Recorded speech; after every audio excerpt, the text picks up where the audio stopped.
Hi hello friends, welcome back to one vlogs. ಎಲ್ಲರೂ ಹೇಗಿದ್ದೀರಿ?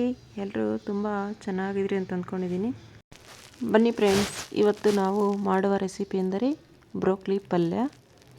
ಈ ಬ್ರೋಕ್ಲಿ ಪಲ್ಯ ಮಾಡೋದಕ್ಕೆ 2 ಗಡ್ಡೆ ಮೀಡಿಯಮ್ ಸೈಜ್ ಬ್ರೋಕ್ಲಿಯನ್ನು ತಗೊಂಡು ನೀಟಾಗಿ ಕಟ್ ಮಾಡಿಕೊಂಡು ಬಿಡಿಸ್ಕೊಂಡಿಕ್ಕೊಳ್ಳೋಣ. ಇದನ್ನು ಚಾಕುವಿಂದಾದರೂ ಕಟ್ ಮಾಡ್ಬೋದು, ಇಲ್ಲ ಅಂದರೆ ಈ ಥರ ಕೈಯಿಂದ ನಿಮಗೆ ಯಾವ ಸೈಜಿಗೆ ಬೇಕೋ ಆ ಸೈಜ್ಗೆ ಮುರ್ಕೊಂಡಿಕ್ಕೋಬೋದು.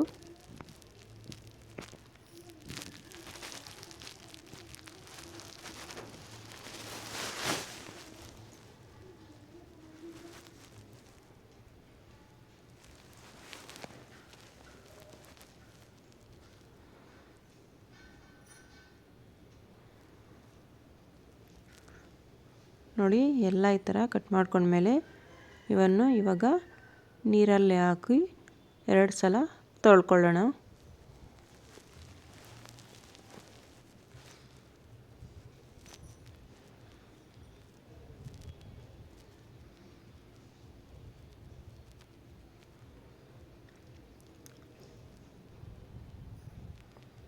ನೋಡಿ, ಎಲ್ಲ ತೊಳ್ಕೊಂಡ್ಮೇಲೆ ಈ ಥರ ಇರ್ತದೆ. ಇವಾಗ ಇದರಿಂದ ಪಲ್ಯ ಮಾಡೋಣ. ಮೊದಲು ಸ್ಟವನ್ನು ಹಚ್ಚಿ ಒಂದು ಬಾಣಲಿಯನ್ನು ಇಡೋಣ.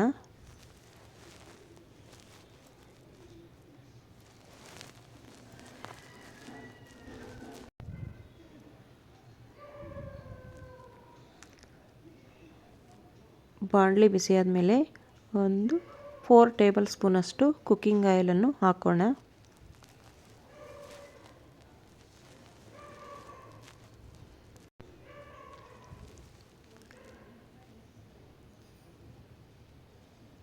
ಎಣ್ಣೆ ಕಾದ್ಮೇಲೆ ಸಾಸಿವೆ ಹಾಕೋಣ.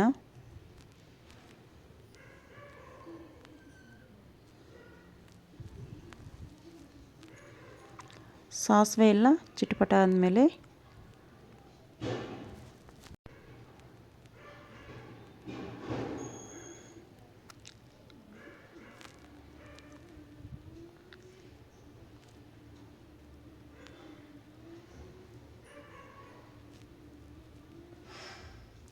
ಕರಿಬೇವು ಹಾಕೋಣ.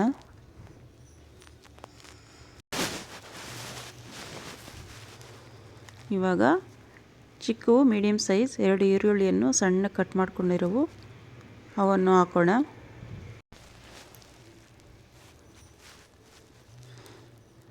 ನಂತರ ಒಂದ್ಸಲಿ ಎಲ್ಲ ತಿರುಗಿಸ್ಕೊಳ್ಳೋಣ.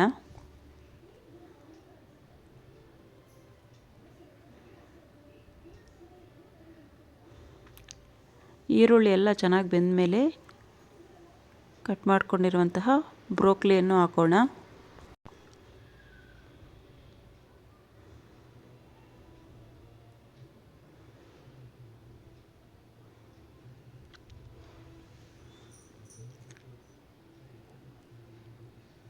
ಈಗ ಇದನ್ನು ಸ್ವಲ್ಪ ಬಾಡಿಸ್ಕೊಳ್ಳೋಣ. ಎಣ್ಣೆಯಲ್ಲೇ ಫ್ರೈ ಮಾಡ್ಕೋಬೇಕು.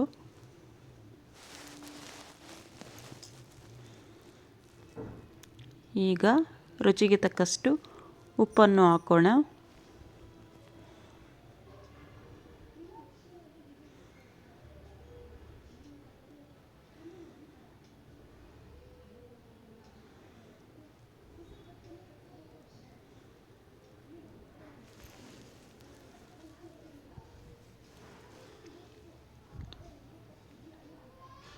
ನಂತರ ಇಲ್ಲಿ ಚಿಕ್ಕ ಗ್ಲಾಸಾಗ ಒಂದು ಅರ್ಧ ಗ್ಲಾಸಷ್ಟು ನೀರನ್ನು ಹಾಕೋಣ. ಯಾಕಂದರೆ ಬ್ರೋಕ್ಲಿ ಚೆನ್ನಾಗಿ ಬೇಯಬೇಕಲ್ಲ, ಅದಕ್ಕೆ. ಇವಾಗ ಧನಿಯಾ ಪೌಡರ್, ಖಾರದ ಪುಡಿ, ನಂತರ 1/4 ಟೇಬಲ್ ಸ್ಪೂನಷ್ಟು ಚಕ್ಕೆ ಲವಂಗ ಪುಡಿಯನ್ನು ಹಾಕೋಣ. ಹಾಕಿ ಎಲ್ಲ ಒಂದ್ಸಲಿ ತಿರುಗಿಸ್ಕೊಳ್ಳೋಣ.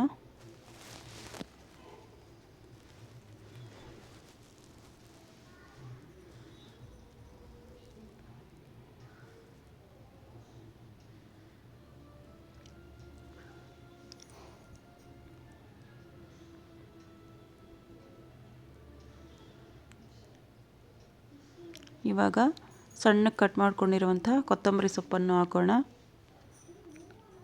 ನಂತರ ಫ್ರೆಶ್ ಆಗಿರೋ ಹಸಿ ಕೊಬ್ಬರಿಯನ್ನು ಹಾಕೋಣ. ಇದನ್ನು ಬ್ರೋಕ್ಲಿ ಎಲ್ಲ ಬೆಂದ ಮೇಲೇ ಹಾಕಬೇಕು, ಹಸಿ ಕೊಬ್ಬರಿ ಎಲ್ಲ ಒಂದ್ಸಲಿ ತಿರುಗಿಸ್ಕೊಳ್ಳೋಣ.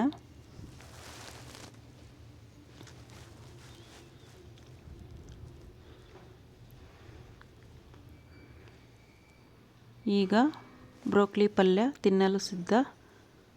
ಈ ಪಲ್ಯ ಚಪಾತಿಗೆ ಎಲ್ಲ ಸೈಡ್ ಡಿಶ್ ಆಗಿ ಯೂಸ್ ಮಾಡ್ಬೋದು. ತುಂಬ ಟೇಸ್ಟಿಯಾಗಿರ್ತದೆ. ಹಳ್ಳಿ ಕಡೆ ಎಲ್ಲ ತಿನ್ನಲ್ಲ,